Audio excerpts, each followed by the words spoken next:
আমার আজকের এই রেসিপিটা ছোট থেকে বড় সবারই কিন্তু খুবই প্রিয়। এটা আমাকে একজনে কমেন্ট করে বলেছিল বলে আমি এটা বানিয়েছি। বাই দ্য ওয়ে, আফরোজাস কিচেনে আপনাদের সবাইকে স্বাগতম। এখানে আমি প্রথমেই 4টে আলু নিয়ে নিয়েছি। আলুগুলো আমি আগে থেকেই খোসা ছাড়িয়ে নিয়েছি। এখন এগুলোকে আমি ফ্রেঞ্চ ফ্রাইয়ের আকারে কেটে নিচ্ছি।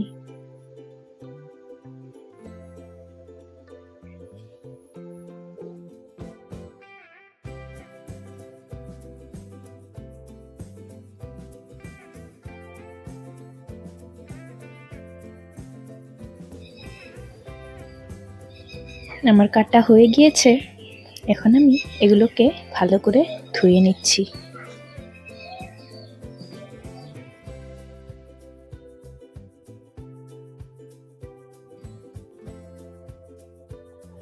আমি এভাবে করে দুবার আলু ধুয়ে নিয়েছি। এখন একটা কড়াই বসিয়ে নিলাম। এখানে আমি দিয়ে দিলাম পানি, তার সঙ্গে অল্প দিয়ে দিলাম লবণ আর অল্প দিয়ে দেব সাদা তেল। এই পানিটা অল্প ফুটে আসলেই এখানে আমি আগে থেকে কেটে রাখা আলুগুলো দিয়ে দেব।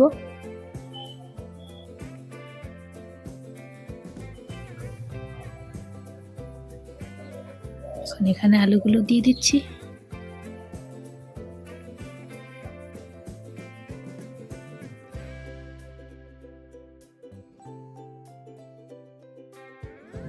এই আলুগুলো আমি 3 মিনিটের জন্য বয়েল করে নেব।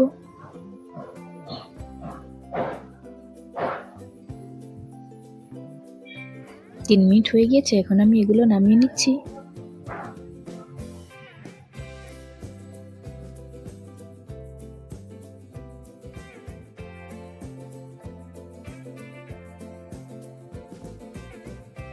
এই আলুগুলো আমি একটা টিস্যুর উপরে নামিয়ে নিচ্ছি।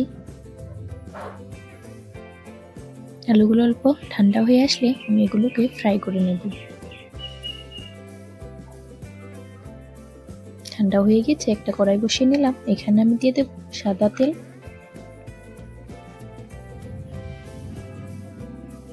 এই তেলটা অল্প ফুটে আসলেই আমি এখানে আলুগুলো দিয়ে দেব। হয়ে গিয়েছে, এখন দিয়ে দিচ্ছি আলু। এগুলোকে আমি 3 মিনিটের জন্য ফ্রাই করে নেব। 3 মিনিট ফ্রাই করব, তার কারণ আমি এই আলুগুলো ডাবল ফ্রাই করব, সেই জন্য প্রথমে 3 মিনিটের জন্য ফ্রাই করে নেব।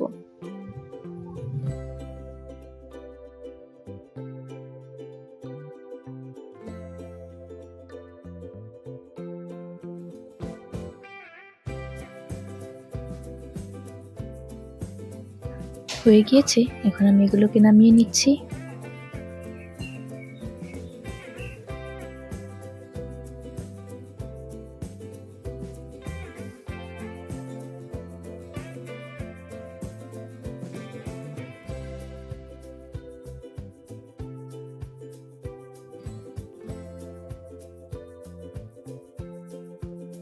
এই আলুগুলো অল্প ঠান্ডা হয়ে গেলে এখানে আমি কর্নফ্লোর দিয়ে দেব। হয়ে গিয়েছে, এখন আমি দিয়ে দিচ্ছি কর্নফ্লোর।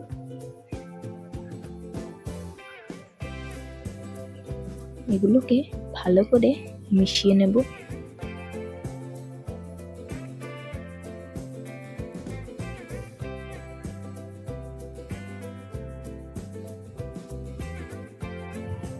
মেশানো হয়ে গিয়েছে, এগুলোকে এখন আমি 10 মিনিটের জন্য ফ্রিজে রেখে দেব। গ্যাসে আমি কড়াইটা বসিয়ে দিয়েছি তেলটা গরম হওয়ার জন্য। আমার তেলটা গরম হয়ে গিয়েছে, এখন আমি আলুগুলো এখানে দিয়ে দেব। দিয়ে দিচ্ছি। এগুলোকে আমি 5 মিনিটের জন্য ফ্রাই করে নেব।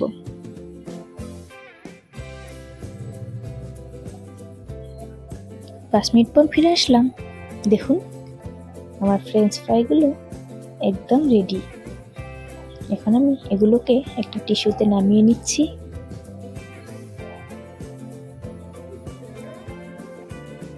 এভাবে করে আমি সবগুলো আলুই 5 মিনিটের জন্য ফ্রাই করে নিয়েছি।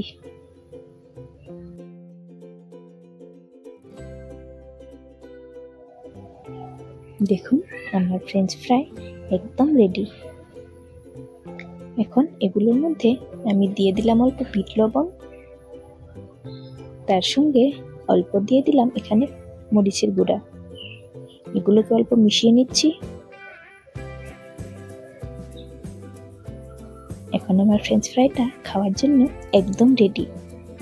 এটা কিন্তু একদম ক্রিস্পি হয়েছে। আমার রেসিপিটা ফলো করে আপনারাও কিন্তু বাসায় এটা বানাতে পারেন, তাই আর অত টাকা দিয়ে রেস্টুরেন্টে খেতে হবে না। আমার আজকের এই রেসিপিটা কেমন হয়েছে কমেন্ট করে নিশ্চয়ই জানাবেন। যদি ভালো হয়ে থাকে তাহলে ভিডিও একটা লাইক দিয়ে দেবেন। দেখা হচ্ছে নতুন কোনো রেসিপি ভিডিও নিয়ে।